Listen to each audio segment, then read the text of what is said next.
We got a really good deal on about 120 pounds of Orthoceras fossils.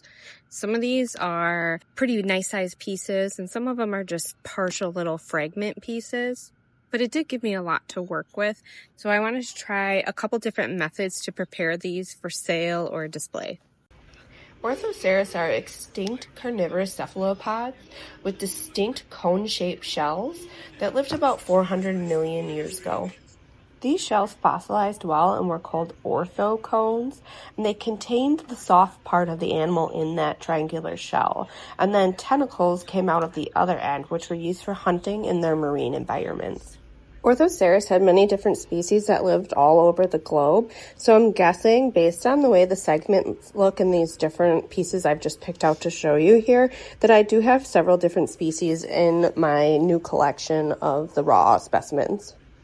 These raw specimens are quite interesting, but you can't see a ton of the detail, especially when they're dry. So I hope to find a couple different ways that these can be displayed to really showcase the fine patterns and the details of the fossils so they can really be appreciated. The first method I wanted to try was bulk polishing in my Vibratory tumbler, so I filled my 10-pound bowl about 2/3 of the way full. Some pieces, like the one on the bottom here, I suspected would not polish well, so I tried not to include those in the bowl.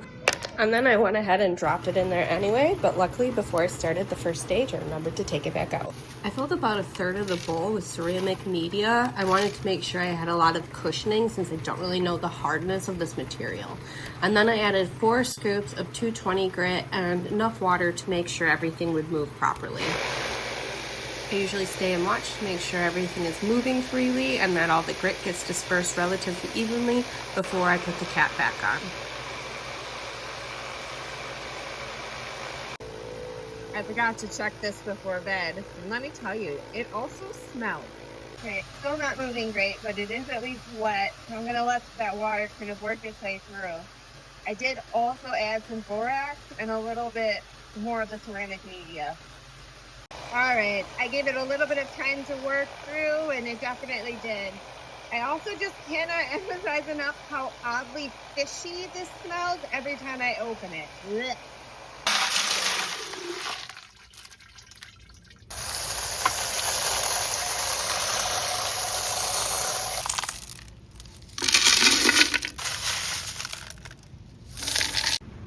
I think I'm going to try to save one from each step so I can compare them as they move through.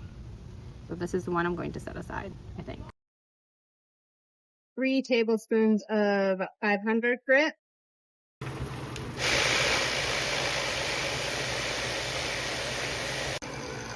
Got all gummed up in 500 grit overnight again. So I'll spray some water and get it moving again. There it goes. That weird fishy smell wasn't nearly as bad today, so hopefully since that first stage that has that awful stink. The frothy.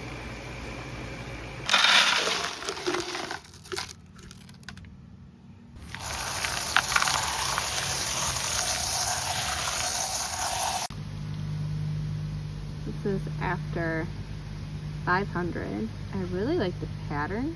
I'm going to try to dry this one off. Quick dried this on my shirt, so it's not completely dry, but so this is after 500. I did a day in 220, a day in 500. I'll do a day in 1000 next.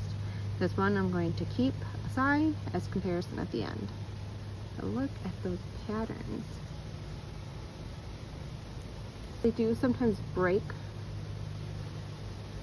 So you can see this one broke off. I'm going to actually set this to the side because this is going to probably scratch up other stones if I leave it in.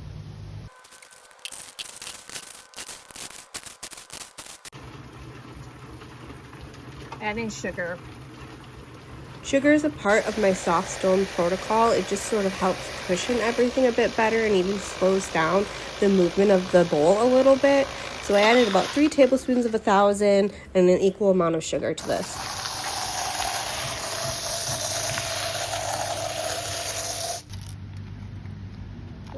Looks like a finger.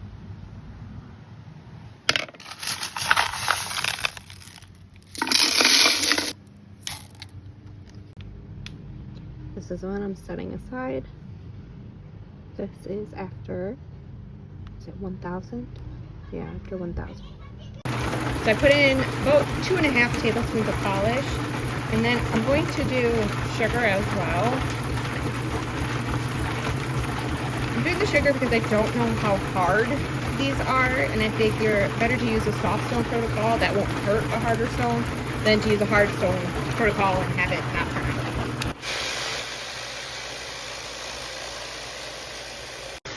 It was in polish for 2 days.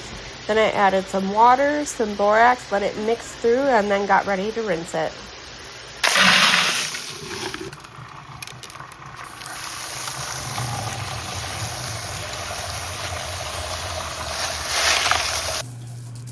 I separated the fossils out from the ceramic media and then made sure to dry everything off really well so I can inspect and see how they turned out. These are the results from tumbling them. I feel like for the most part they turned out pretty well, even better than I expected. There is some undercutting, which I expected, but I really do think that you can see a lot of the patterns really nicely, which was my main goal of this.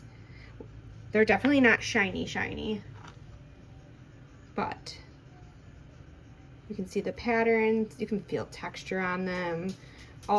For the most part, the like brown coating is all gone. You know, some pieces still have a little bit of it. It was really weird though how fishy these smelled, particularly in 220 grit and even 500. You would open the barrel and it just smelled really fishy. So I just found that really odd since these are a marine animal. But yeah, the patterns show up really nicely. If you're gonna do a bulk amount of these, I think this is the way to do it. It's not gonna be super shiny, but the results I think are pretty good. I like this one because it looks like a finger. It's like a mummy finger.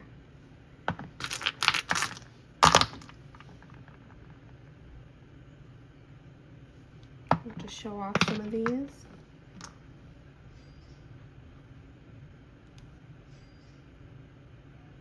And you can see that shine a little bit there, but it's not super glossy.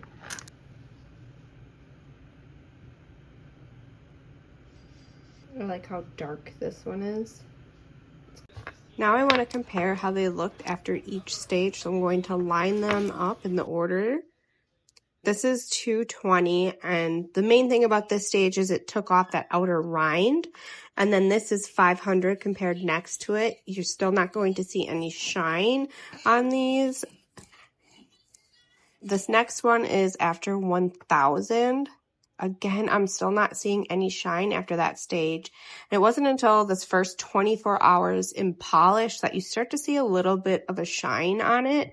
It's not glossy by any means, but it is a tiny bit shinier. And then this last one, this is after 2 days in polish, and I don't feel like it really increased how shiny it got all that much. So in the future, I might just do 24 hours if that's what works out for me. I'll leave it in for 48 if the timing works better, but I really think after 24 hours, you're going to have a good amount of shine.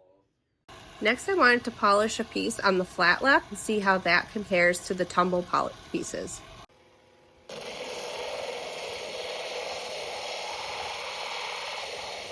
This thing shot out of my hands at least 5 times during all of this. I started with my 180 grinding disc, and this does take the longest because it has to do the most amount of work to get everything smoothed out. Don't mind how dirty my hands are. I had to take off my gloves because I just kept dropping this. Alright, so this is after 180. It's ready for the next stage. I didn't do this completely flat because this actually kind of is concave, but I did it flat enough so it can stand upright.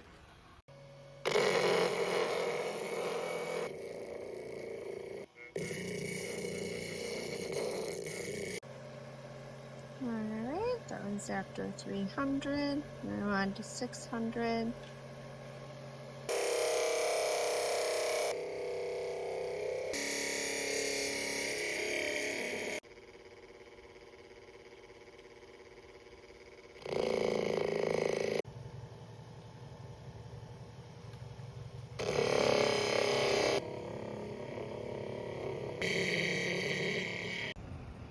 I decided to stop after the 3000 disc because it looks pretty shiny and nice, and I don't want this part to rip up my new polishing felt pad, so I'm just going to stop here. But you can see that shine. Definitely looks way glossier and shinier, feels way smoother using the flat lap compared to the tumbler to polish. That's as expected, but this way is obviously significantly more time consuming. For my last method of preparing these, I just wanted to give them a really good cleaning using the ultrasonic cleaner to see how much of that kind of dirt and debris and leftover limestone would come off. They're all pretty dirty.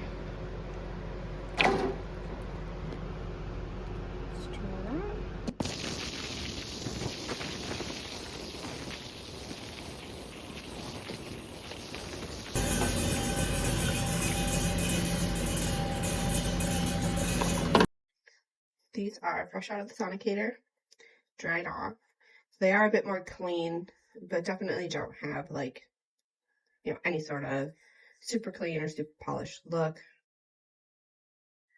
Raw and uncleaned. This one's sonicated. This one's tumble polished in a vibratory tumbler, and this one is flat lap polished. I do think there's something interesting about just leaving it raw like this. Kind of feels more of like a fossil in its natural state. This one's nice because you can see a little bit more. It's not very time intensive if you use a sonic cleaner or ultrasonic cleaner. Probably could just hose this off to soak it maybe in like vinegar even.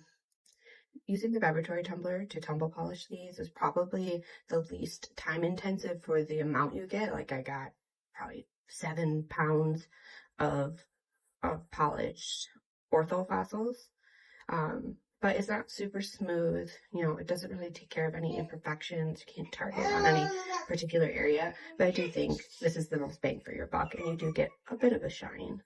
But you can see like the details of the fossil. The flat lap is definitely the most time intensive for one piece, but you get the best look.